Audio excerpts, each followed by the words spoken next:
Welcome to Kitty Knits, a vlog by Kate Heppel. Ask an Editor Q&A.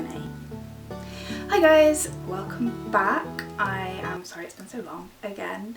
I've moved up into my attic because basically where I usually record downstairs is next to the boiler, and there is something wrong with our boiler and it's very grumbly. And I was getting some horrible background noise. There's been a lot of conversation going on Ravelry and Twitter around relationships between designers and editors and third-party publishing. Alex Capshaw-Taylor has set up a website called Who Pays Knitters, which is based on the principle of, I think it's Who Pays Writers.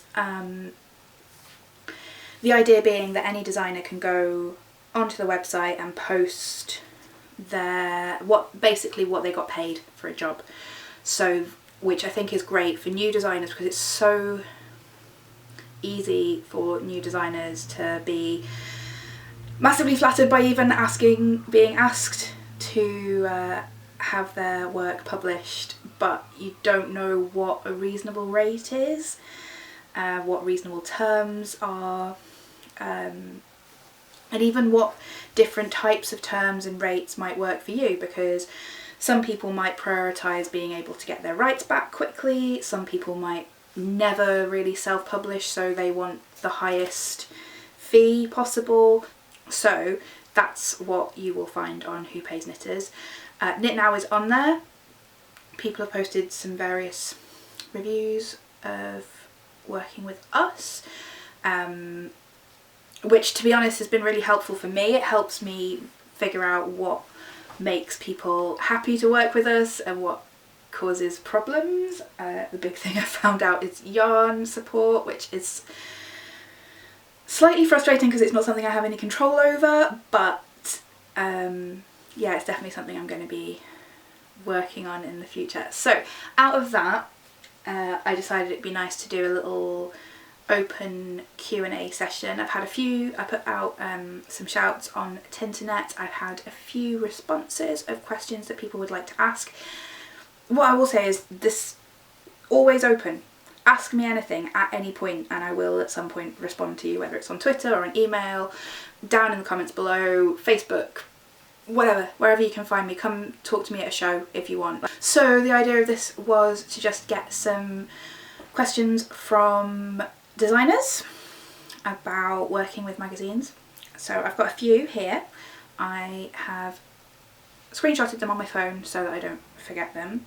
If I've missed any, it's a while since I asked because I'm really unorganised and I'm really sorry. So if I've missed any, just give me a nudge and I'll do another one of these videos. So Jessie asked, when communicating with editorial staff, who are of course very busy with multiple projects and timelines, what's the right balance between asking enough questions to make sure everything turns out well and being downright needy?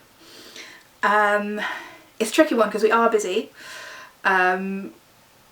I think give us probably a few days to respond to an email. If we haven't responded in sort of 2 or 3 days, that might be because we're on deadline with a magazine. I know the 3 days before I go to print are so hectic that I barely have a chance to look at my email. Or we might be out on photo shoots, we might be on annual leave, but we should have out of office responses for that. So yeah, I'd say 2 or 3 days. If we've not responded, give us a nudge. In terms of waiting for yarn support, I say about 2 weeks.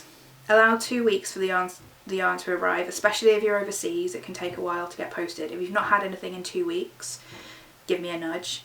But in terms of asking questions about pattern writing, every question you ask is worth asking.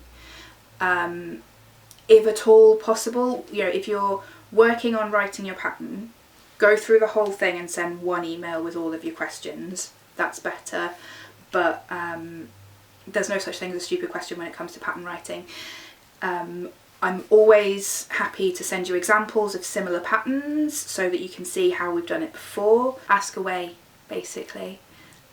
But just be aware that there are times when it's going to take a few days to get back to you on certain things. Hope that's makes sense. Christine asked, I'm interested in unusual construction methods and new stitches. Should I set those designs aside for self-publishing, where the length of the directions aren't so important, or keep developing them for submission? And how important is it to have a design that's easy to grade or terse? This is a good one. This depends entirely on the publication that you're submitting to. If it's an online publication, space is not an issue. If it's a print magazine, sometimes some magazines are totally into unusual constructions and that's their thing. I know in the UK, the Knitter is very much aimed at that super advanced, always looking for new things kind of knitter. So if you're submitting to them, then for sure they're going to want like interesting and unusual and new construction techniques.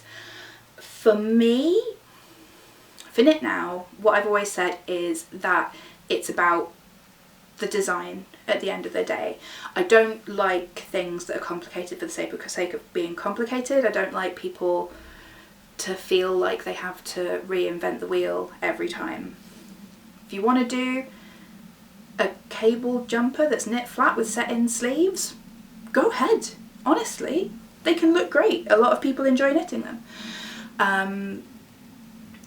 In terms of things that are easy to grade, yes, that's important for me because we're on a constantly rolling tight schedule and I don't want to dump something on my tech editors that's going to take them 20 hours to edit. The absolute longest pattern I would ever want to publish is about 5 pages. And that's rare. Usually garments are 3 to 4 pages. And that's including a full page photo and a couple of detail shots. So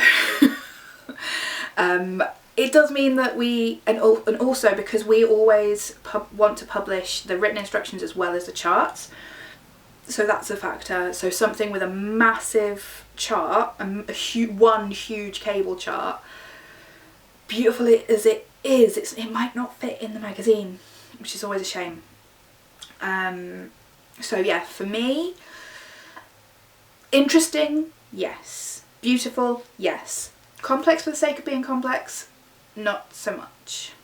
And yeah, keep our tech editors' sanity in mind as well.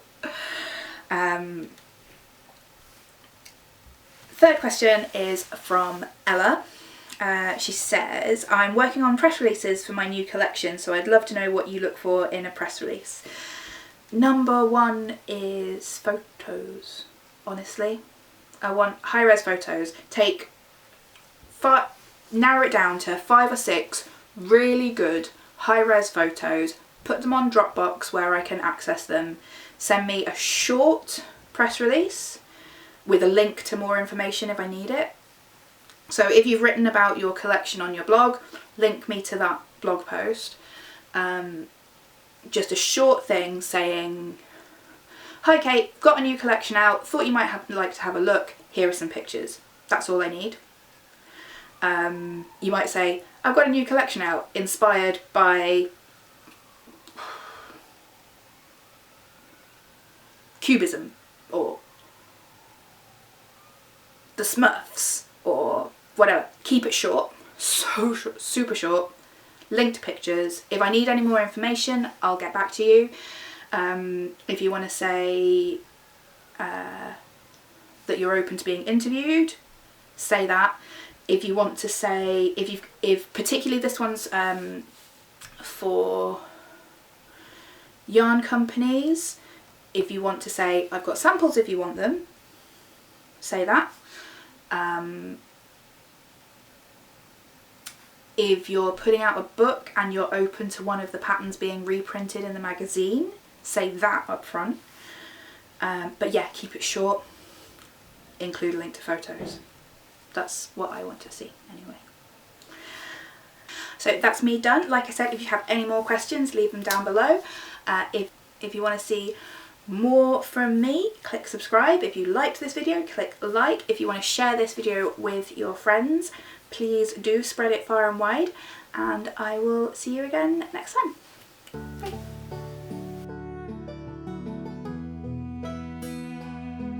Oh. Ow. Oh no, are you okay?